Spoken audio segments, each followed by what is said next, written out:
Today, 57 years ago, 18th February 1967, is the death of an American theoretical physicist, the father of the atomic bomb, Julius Robert Oppenheimer. Now, did I plan this to get released today? Nope, I was literally researching for a new song analysis.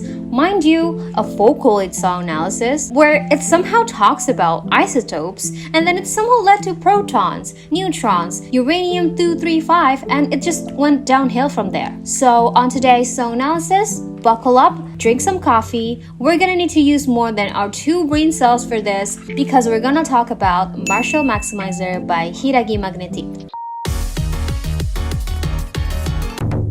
I don't know about you, but when I heard this song and read the lyrics, I was a bit confused. Not only because it has so many unfamiliar scientific terms like sunk coaster, isotopes, moratorium, and English is not even my first language. And on top of that, the song is actually in Japanese, mixed with English wordplay slipping here and there. So, after a few times rereading them and trying to understand the song, this is the setting of the song from what I personally conclude.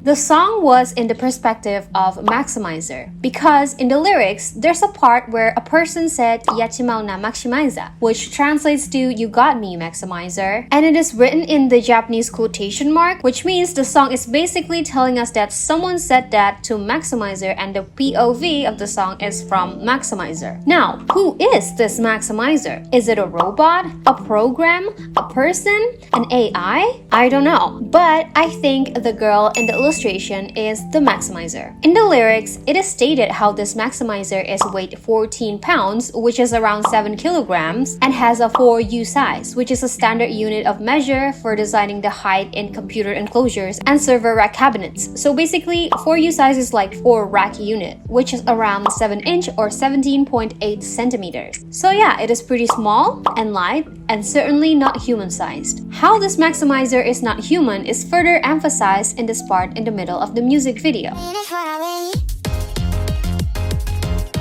Around 1 minute and 10 seconds timestamp, there's a short narration shown of a conversation between a sensei, which in Japanese is not just a term for teachers, but also to call people who have respectable jobs that requires special skills like doctors, engineers, mangaka. And in this case, I think this sensei is a scientist, considering the theme of research and experiments being mentioned a lot, and the fact that the Maximizer in the illustration is kind of wearing a lab coat or some sort. Also, since the translation from Magnetra uses the word sir, which is what we use here, let's just assume and headcanon that the sensei is a man and Maximizer identifies as a girl, because I personally don't like calling her it.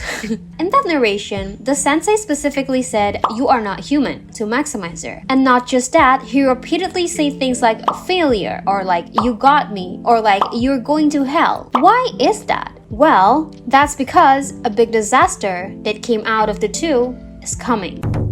In the morning, I helped you with the critical experiment, said by the Maximizer in the lyrics. This shows how the whole setting of this song is between a researcher or scientist using the help of an AI called the Maximizer to do some research. I said AI just because I think Maximizer has its own intelligence. Like, I think they can conclude a logical conclusion based on observing current facts, and they can't even criticize humans, which is what they do throughout the whole song, saying how this sensei is a despicable slave, pretending to be crazy, inferior. But that's not without reason, because I think this sensei is a bit questionable. I do think there's arrogance in humans and how us, as a being with intelligence, are able to create artificial intelligence, deeming it to less than our brains because they are created by us. And I do agree to that in some way, because human intelligence are complicated enough to continuously create and solve problems of their own, which then led to a continuous cycle of life. We are creative, we create problems, but also solutions to it, while AI learned that behavior from us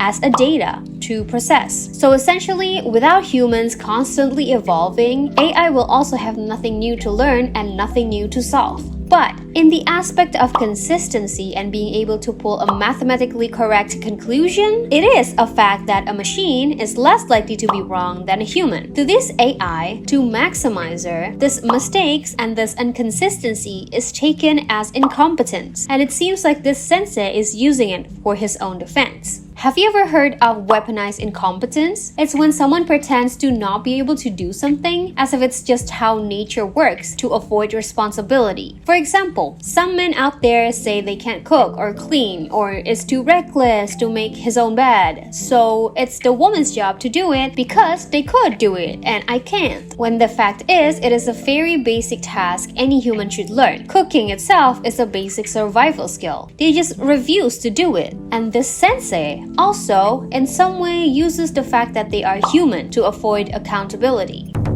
According to the founder of psychoanalysis, Sigmund Freud, the human psyche is divided into three: id, ego, and superego. Id is a part of the unconscious mind, something that we are born with. It's physiological. It's impulses, instincts, desires. It's just something that is naturally inside us humans, like how we can feel hungry, sleepy, even horny. Because to a lot of people, it is a natural phenomenon of a human body. It needs no nurturing because even babies have these urges. They cry when they're sick, when they're hungry, sleepy, because the id is something that looks for what feels good. It desires pleasure. And to id, what society thinks does not matter. Now, on the contrary, the superego is something that you learn from society. It is our moral compass, something that can give us gratification and pride for following the rules, and also something that can punish us with guilt for not following the rules. It does not desire short-term pleasure like id because it uses long-term thinking. As for ego, it is the conscious part of our mind that serves as a bridge that balances id,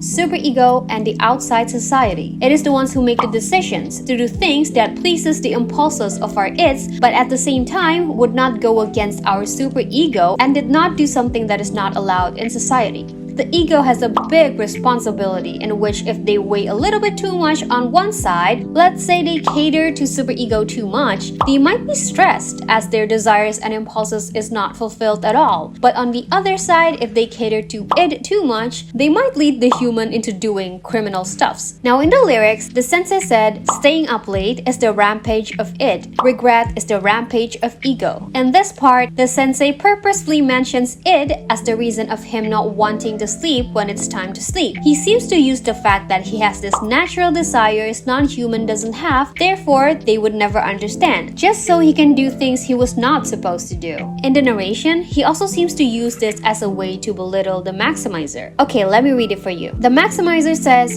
"What do you mean? I understand that this body does not belong to me, but I have an ego. I have always lived according to my own will." The sensei then said, "That is wrong. You have not lived. This may sound cruel, but it's the truth. You have never made a decision by yourself," implying how this AI does not have an id to satisfy nor a superego to follow. He also says, "If you want to say that you are living according to your own will, prove it to me." Which then the Maximizer answered with, "Well, I can't do that." And so the sensei said, "Then you are not living. You cannot go to heaven, nor can you go to hell." This part itself explains how contradictory he is with his words, because in the next line, the Maximizer asked, "Then what about you, sir? Can you prove that you are living according to your own will? You look like a human, sir, but maybe you could be a thing that has been created by someone." And then the sensei replied, "So you're saying that I am not human?"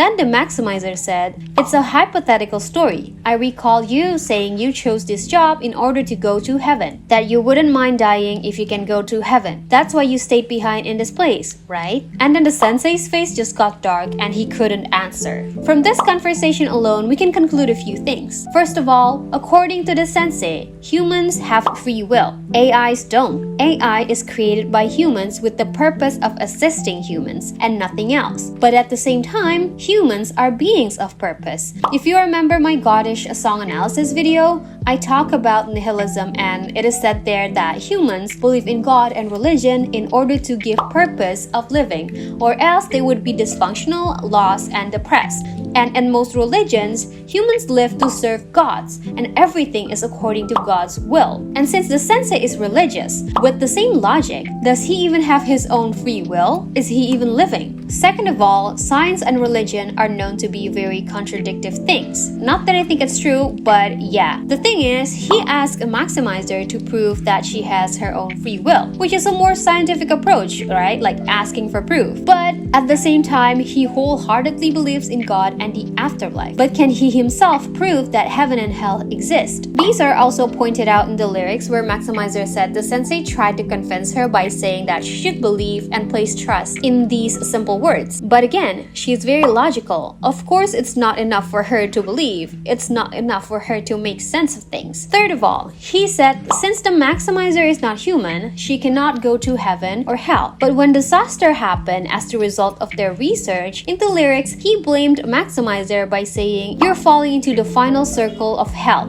You're falling." So, can she go to hell or not? Fourth of all, and the last one, he said he chose this job in order to go to heaven, implying how it is a study for the greater good. But in the lyrics, it says, even if we wait for and burn love and salvation, it will fade into murder. He said he chose this work as a good deed, but also at the same time created a weapon of mass murder that changes the world forever. Again, contradictory. Now the question is, what is it that they're researching about that is so dangerous? Now, why I talk about Oppenheimer in the start of the video is because this song mentions isotopes. Now, what is isotope? To be honest, I'm really scared to explain this, so correct me if I'm wrong, but I'll try. Basically, every element in this world has a thing called protons, neutrons, and electrons. The number of protons is what determines the element's atomic number in the periodic table. Basically, different protons means different element, while the number of proton plus neutron is what determines the mass number of an atom. Now, since if you add a proton to an element, the element will change, it's not necessarily the same thing with neutrons. You can add neutrons to an element and it will stay as the same element, it's just that they're a little bit unstable. And this is what they call isotope. They are basically still the members of the same element, the same number of protons, but they have different numbers of neutrons, which means they have different mass number. Wow, I can't believe I learned all that in order to explain a song. Anyways, how is this related to the song? Well, since the song talks about isotopes, disasters, murders, research that could let them into the darkest pits of hell, I can't help but to think about nuclear bombs. Isotopes like uranium-235 and plutonium-239 are the most common isotopes being used in order to make atomic bombs. Not to mention, there's an island country called Marshall Islands, Marshall Maximizer, that has been used as a nuclear testing site since 1946, right after the World War II. Which is why I think this narrative of making a nuclear bomb is the most fitting, not only because of the hints of how dangerous this is, but also how it is somehow has some similarities to Oppenheimer. I did not watch the Oppenheimer movie, but it is a known thing of how this man, who has so many significant findings and contribution and achievement in quantum mechanics and nuclear physics, this polyglot, this undeniably intelligent man, has a somewhat fascination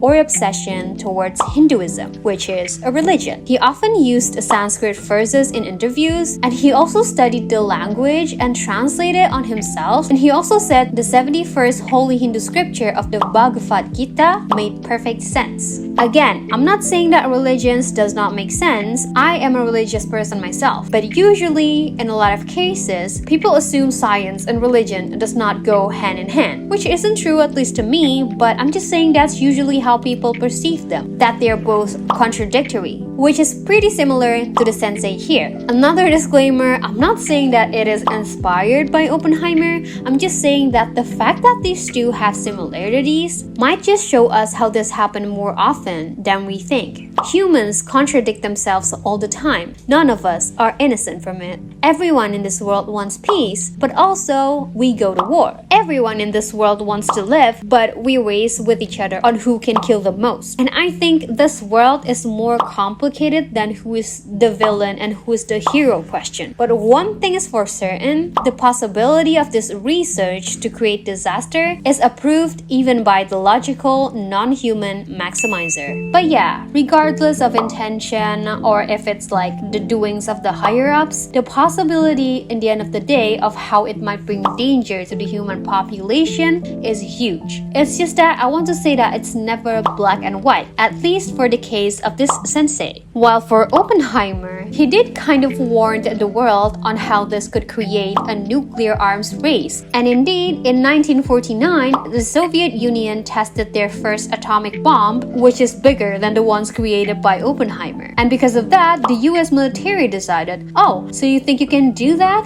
Watch this. And then they create an even more powerful bomb, the hydrogen bomb. And then the Soviet Union created a bigger one. And it just goes on. And Oppenheimer was against this. But what did he get? He was put on trial, accused of treason and espionage. I don't know, but I just find it similar on how the sensei here is described at first as someone with a purpose and then later lost into madness after realizing the evil what he just created. But regardless of intention, Oppenheimer did create those bombs. He is the leader of Los Alamos laboratory project, killing nearly 70,000 people in Hiroshima and 40,000 people in Nagasaki, mostly civilians, women, children. And that's not even including the people who shortly died afterwards due to the effects of the radiation, the environmental crisis it left behind, the effects of the bomb testing in Marshall Islands and New Mexico. And certainly, those numbers does not even include the death of the hearts of the family who lost their loved ones.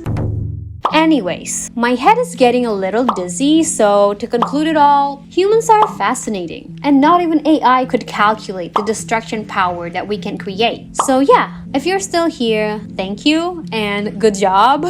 お疲れ様でした. It is a long one, but I hope you liked it. Thank you so much for watching. I'll see you in the next one. Bye!